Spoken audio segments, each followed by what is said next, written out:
Jadi ada mekanisme di sekolah untuk penempatan siswa PKL. Ini yang perlu kita pahami.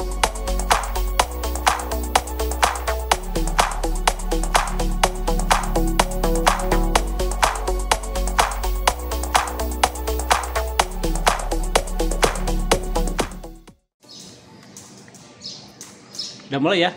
Selamat pagi, Assalamualaikum warahmatullahi wabarakatuh. Ketemu lagi sama saya Om Tri. Saat ini saya lagi ada di kantor PT Kompas Digital Internasional di Desa Karanglewas Kidul, desanya, kecamatannya Karanglewas, kabupatennya Banyumas, itu di Purwokerto, Jawa Tengah. Seperti biasa pagi ini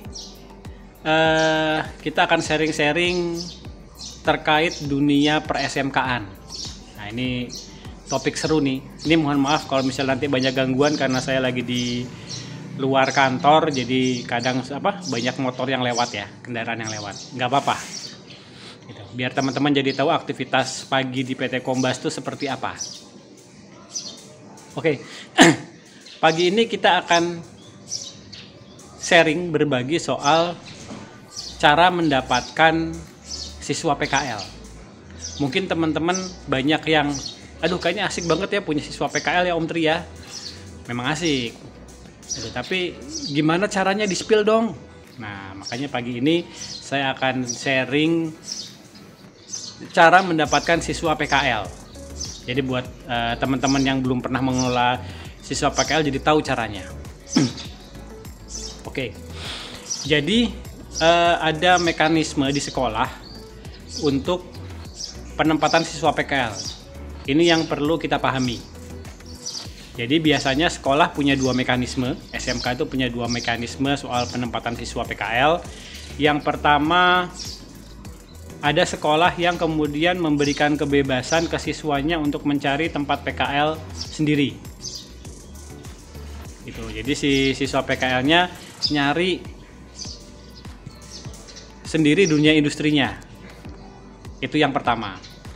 Yang kedua adalah siswa langsung ditempatkan oleh sekolah.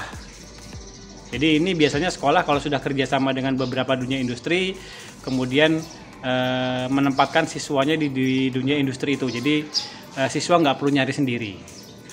Nah, jadi ada dua cara itu ya teman-teman ya. Mekanismenya yang pertama siswa disuruh nyari sendiri, yang kedua ditempatkan sama sekolah. Oke, kita bahas satu persatu ya. Yang pertama adalah siswa mencari tempat PKL sendiri.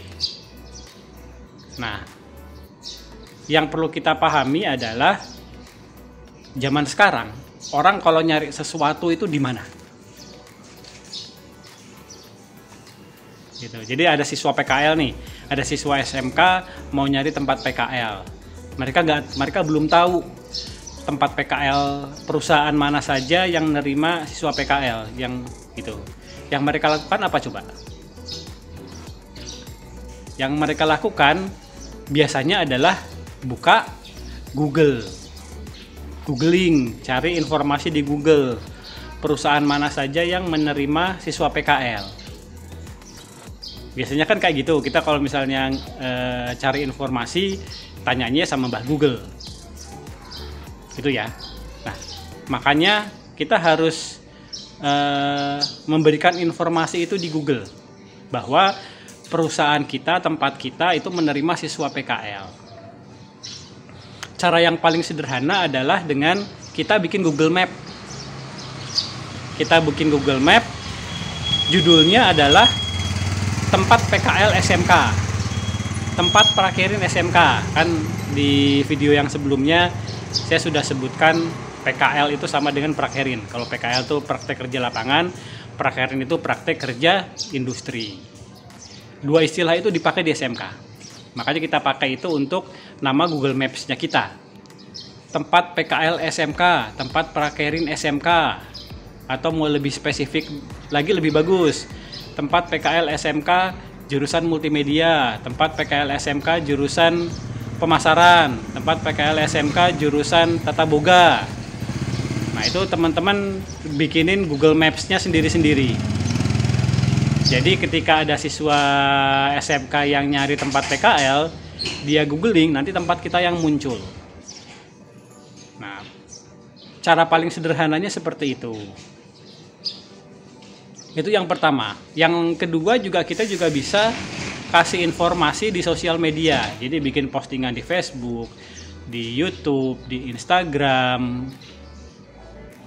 Yang intinya menjelaskan bahwa tempat kita, perusahaan kita itu menerima siswa SMK yang mau PKL. Jadi orang yang asalnya nggak tahu bahwa kita menerima PKL jadi tahu. Gitu. Karena apa? Karena orang nyarinya sekarang lewat Google. Itu ya caranya ya. Jadi bikin Google Maps, kata kuncinya adalah tempat PKL SMK, tempat prakerin SMK, tempat magang SMK. Lebih bagus lagi kalau kita spesifik jurusannya apa. Loh Om Tri, kan jurusannya banyak banget di SMK. Ya dibikinin aja semuanya, nggak masalah. Jadi masing-masing dibikinin Google Maps-nya. Nanti kita lihat nih orang-orang yang nyantolnya kemana. Gitu. Itu cara pertama. Jadi itu untuk kemudian menjaring siswa-siswa SMK yang nyari sendiri tempat PKL-nya. Nah, cara kedua tadi saya bilang, yang Om Tri bilang, cara kedua adalah kemudian SMK pihak sekolah yang menunjuk siswa untuk PKL di tempat di dunia industri. Nah, ini artinya kita harus kenalan dulu nih, mengenalkan diri sama SMK. Oh, bahwa ada loh yang namanya PT Kombas Digital Internasional. Mungkin nggak semua SMK tahu itu, kenal itu. Makanya kita harus mengenalkan diri ke pihak sekolah. Caranya gimana Om Tri? Caranya yang pertama ya memang kita harus silaturahmi ke sekolah. Kita datang ke pihak sekolah, kemudian kita sampaikan bahwa tempat kita itu menerima siswa PKL. Itu. Perlu proposal nggak? Kalau di tahap awal kita ngobrol-ngobrol dulu aja. Nanti kalau misalnya memang sudah diperlukan ya kita masukkan proposal ke pihak SMK. Isi proposalnya ya berarti menunjukkan bahwa kita siap kok menerima siswa SMK, latar belakangnya seperti apa, kemudian tujuannya seperti apa, kemudian nanti proses PKL di tempat kita kayak gimana, itu nanti disebutkan di proposal supaya sekolah punya gambaran. Nanti kalau misalnya mereka menempatkan siswanya ke kita, itu dapat informasi, dapat ilmu apa aja di tempat kita. Jadi tahapan-tahapan pelaksanaan PKL-nya, metodenya nanti dimasukkan ke proposal itu supaya sekolah punya gambaran. Itu ya, jadi nanti bikin proposal yang sederhana aja, nggak usah pusing-pusing. Nanti proposalnya dimasukkan ke SMK, diajukan ke SMK. Nah, mulailah dari SMK yang terdekat dengan kita. Jadi teman-teman perlu memetakan di sekitar tempatnya teman-teman, tempat usahanya teman-teman, rumahnya teman-teman itu ada SMK apa saja. Dipetakan dulu, mulai dari yang paling dekat. Termasuk di SMK itu ada jurusan apa saja. Jadi ada jurusan apa aja sih? Itu yang kemudian kita sasar. Tinggal teman-teman mau menerima siswa SMK PKL dari jurusan apa saja. Itu nanti disesuaikan sama model bisnisnya teman-teman. Oke ya, nah ini pas ada tukang donat lewat ini. Mau donat? Nah. Oke. Nah, nanti kalau ke SMK ketemu sama siapa Om Tri? Gitu. Yang pertama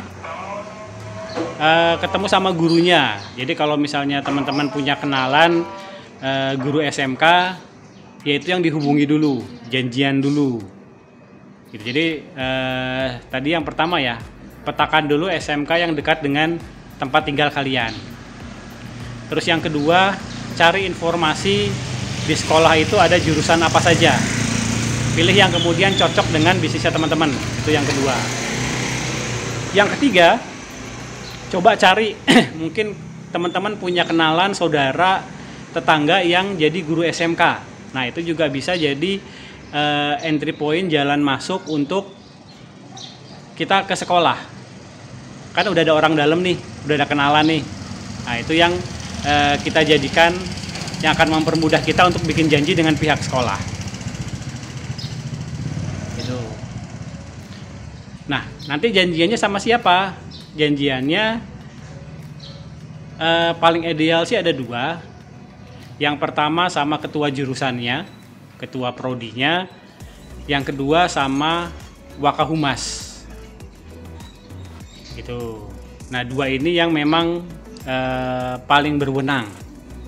Kalau urusan dengan SMK itu kan berarti urusan PKL itu kan berarti SMK urusannya dengan dunia industri, dengan pihak luar. Itu biasanya yang ngurusin wakahumas. Jadi setahu saya kalau urusan PKL itu biasanya yang in charge tuh wakahumasnya atau ketua jurusan. Nanti ketua jurusan akan memberikan disposisi. Ketua jurusan yang tahu detailing soal rencana di jurusannya, kapan PKL segala macam.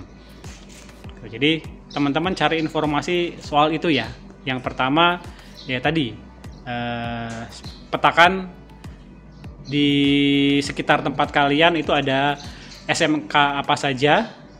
Terus yang kedua nanti di SMK itu ada jurusan apa saja. Nanti pilih yang cocok dengan kita. Gitu misalnya nih teman-teman bisnisnya kuliner. Kemudian ternyata SMK-nya adanya jurusan teknik sepeda motor. Kira-kira cocok nggak? Nah, ini nanti yang teman-teman lihat sendiri. Gitu ya. Terus habis itu berikutnya cari informasi, petakan juga teman-teman punya kenalan, tetangga, teman, saudara itu yang guru SMK itu, jadi dia bisa jadi jalan masuk kita untuk nanti ngobrol lebih dalam soal PKL di SMK-nya. Begitu. Terus setelah itu juga siapkan proposalnya, proposal PKL-nya nanti ketemu dengan kalau bisa dengan wakahumas atau ketua jurusan. Kalau misalnya nggak ada, ini Om Tri saya kenalnya cuma sama guru biasa aja, ya nggak masalah. Kita ketemu sama gurunya dulu, kita ngobrol-ngobrol. Nanti kalau misalnya tertarik, nanti biasanya di follow up, dihubungkan dengan pihak yang terkait, yaitu ketua jurusan atau wakahumas. Gitu ya. Jadi caranya sebetulnya simple aja. Nah, Om Tri, ada nggak contoh proposal PKL-nya? Ada. Jadi kalau misalnya yang kira-kira butuh proposal kerjasama PKL-nya, tinggal komen ke bawah aja ya, atau kontak saya. Gitu, nanti pasti saya share contoh proposalnya seperti apa. Nah, setelah nanti teman-teman ketemu sama pihak sekolah, kemudian ngobrol-ngobrol, nanti kalau misalnya memang kedua belah pihak oke, term and condition-nya seperti apa, nanti bisa dilanjut ke yang namanya MOU. MOU soal PKL. Nah, kalau sudah sampai MOU PKL ini enak. Nanti MOU-nya kalau kami biasanya berlangsung selama 3 tahun. Jadi di MOU itu memastikan bahwa selama 3 tahun itu kita akan setiap tahun dikirimi siswa PKL oleh pihak SMK. Kalau sudah gitu enak, kita sudah dapat kepastian bahwa kita pasti dapat jatah siswa PKL. Gitu ya urutannya. Gitu. Oh ya, satu lagi saya lupa. Yang pertama kan tadi saya cerita soal siswa PKL mencari tempat, siswa SMK mencari tempat PKL sendiri. Yang pertama ya. Nah nanti setelah siswa PKL-nya datang ke tempat kalian, kan biasanya nanya nih, oh selamat siang Om Tri, ini saya dari SMKA, ini saya cari di Google tentang PT Kombas, ternyata nerima siswa PKL, bener nggak gitu kan? Nanti kita jelaskan, oh ya betul. gitu. Nanti pas siswa PKL-nya sudah datang, sudah daftar, jangan lupa minta nomor kontak gurunya. Kamu dari SMK berapa? SMK mana? Kelas berapa? Gitu kan. Boleh PKL di tempat saya, tapi harus ada surat pengantar resmi dari sekolah. Jadi bukti bahwa siswa itu memang betul-betul ditugaskan oleh sekolah. Setelah itu juga minta nomor kontak guru pembimbingnya atau ketua jurusannya. Nanti sudah dapat nomor kontaknya, jangan ragu-ragu, kita silaturahmi ke sekolah.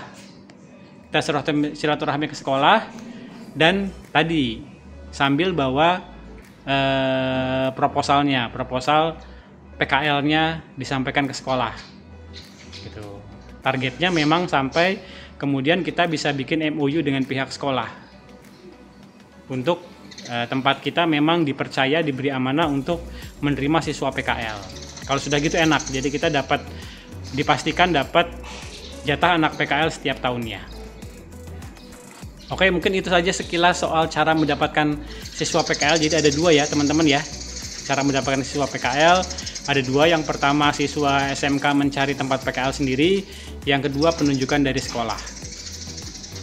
Oke, mungkin itu saja teman-teman. Selamat pagi, selamat beraktivitas. Jangan lupa kalau misalnya memang postingan ini, video ini dianggap berguna, jangan lupa like, share, dan komen di bawah ini ya. Oke, itu aja teman-teman. Selamat beraktivitas. Assalamualaikum warahmatullahi wabarakatuh.